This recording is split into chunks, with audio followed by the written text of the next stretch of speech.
ஹாய்ங்க, வணக்கம். இன்றைக்கி பாருங்கள், நம்ம மாடி தோட்டத்தில் அன்னாச்சி பழம் காமிச்சிட்டே இருந்தேன் பார்த்தீங்களா. சின்ன பூவிலேருந்து காமிச்சேன், விளைஞ்சி வந்துடுச்சு பாருங்கள். நம்ம தொட்டிலேருந்து குட்டி தொட்டி தான் பாருங்கள். இதில் நம்ம அன்னாச்சி பழம் அறுவடை பண்ணுறோம். இது நான் மாடி தோட்டத்தில் 2வது முறையாக அறுவடை பண்ணுறேன். இந்த தொட்டியில் முதல் முறை. இதுக்கு முன்னாடி ஒரு பெரிய தொட்டியில் வச்சுருந்தேன் பார்த்தீங்களா, நான் காமிச்சிட்டே இருந்தேன். 2வது அன்னாச்சி பழம். கொஞ்சம் வெயிட் பண்ணும், பொறுமையாக இருக்கணும். அதுக்கு நம்ம கடையிலே வாங்கி சாப்பிட்டு போயிடலாம் அப்படின்னு நீங்கள் நினைக்குவீங்க. ஆனால் நம்ம வீட்டில் விளைஞ்சதுக்கு தனி டேஸ்ட் உண்டு. நம்ம கையில் விளைய வச்சோம் அப்படின்னு ஒரு இதுக்கு நம்ம விளைய வச்சு சாப்பிட்லாம். விழுந்துடாத.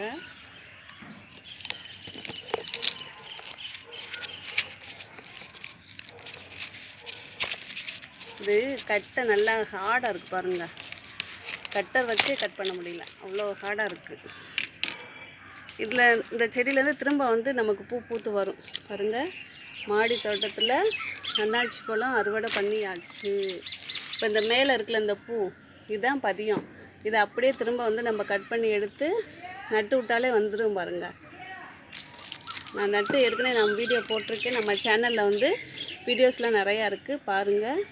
இன்றைக்கி மாடி தோட்டத்தில் அறுவடை பண்ணியாச்சு. இப்போ இதுவரையும் நம்ம கட் பண்ணி விட்டுடலாம். இதெல்லாம் ஒன்றுமே செய்யக்கூடாது, அப்படியே விட்டுறணும். நம்ம எப்பயும் போல் உரங்கள் கொடுத்துக்கிட்டே வந்தோம்னாக்கும் திரும்ப அதில் பூ பூக்கும். ஏன்னா இது தாய் செடி நல்லா தான் இருக்குது. அதனால் இதுக்கு கொஞ்சம் சத்தாக உணவு கொடுக்கணும். எல்லா சத்தும் பழத்தில் போயிடுச்சு பார்த்திங்களா. அதனால் நல்லா சத்தாக உணவு கொடுத்தோம்னா இப்படி சைடில் கூடி வரும். அடுத்து வந்துச்சுனாக்க நான் வீடியோ போடுறேங்க. பாய்ங்க.